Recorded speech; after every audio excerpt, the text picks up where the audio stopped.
desire to create bitterness in this conclave, and I will be happy to stand down as dean. On our second to last movie night extravaganza episode before the 2025 Oscars, we are talking about Edward Berger's Conclave. Let us pray that God will grant us a pope who doubts, and let him grant us a pope who sins and asks for forgiveness, and who carries on. 2 years ago, we were actually talking about Berger's last movie, the 2022 German remake of All Quiet on the Western Front. Berger is not German, he's Swiss and Austrian, and Conclave is mostly in English with some Italian sprinkled in there.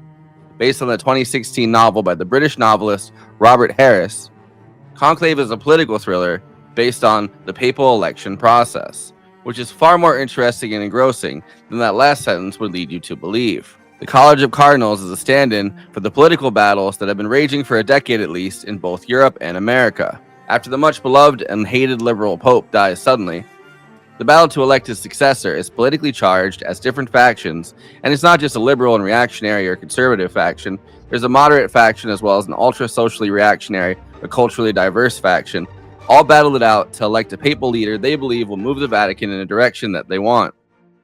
Ralph Fiennes plays the dean and kind of, I'd say, managerial fixer, Thomas Lawrence, who wanted to quit the church but was asked by the Pope to stay on, and Thomas comes to believe with the knowledge that he was going to die soon, so he could manage and lead the conclave. On the liberal side of things, Stanley Tucci plays the Pope's confidant and believed successor Aldo Bellini, a very liberal cardinal from the United States, who wants to continue the Pope's work liberalizing the church.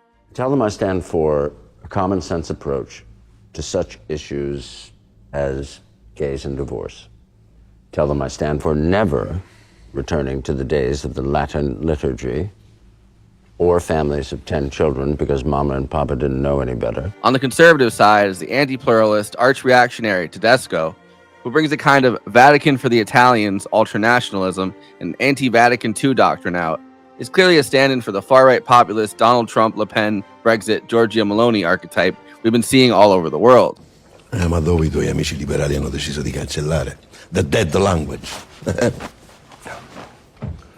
Senza Roma, senza la tradizione di Roma. Things fall apart. The center cannot hold. In fact, every time someone said, "We can't let Tedesco in," my brain just substituted Trump. If you want to canvass on my behalf, then make sure that my message is clear. I stand for everything that Tedesco does not.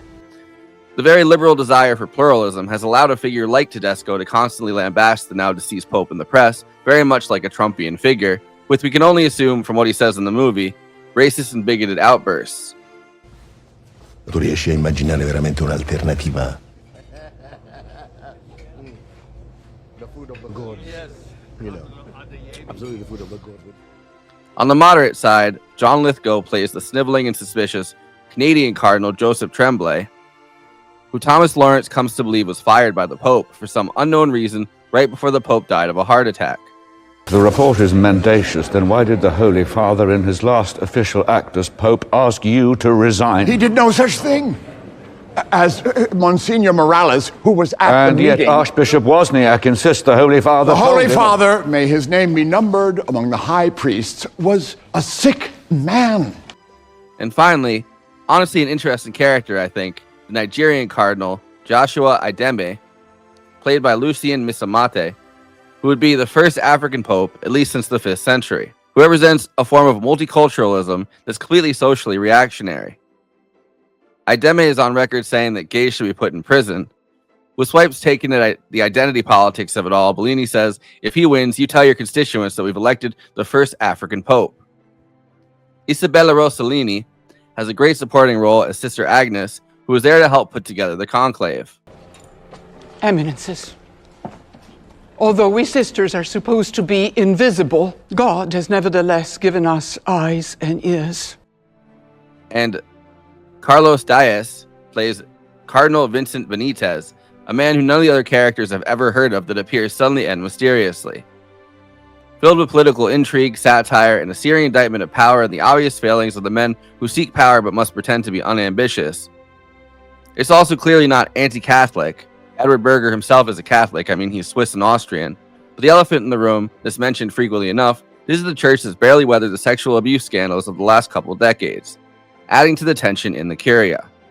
And with a twist ending that I'm sure we'll discuss in this episode, but I won't spoil in the intro, so you can turn it off if you haven't seen it. It was nominated for Best Picture, Best Actor for Ralph Fiennes, Best Supporting Actress for Isabella Rossellini, Best Screenwriter for Peter Strawn, Best Original Score, Best Editing, Best Production Design, and Best Costume Design. I am what God made me. And perhaps it is my difference that would make me more useful.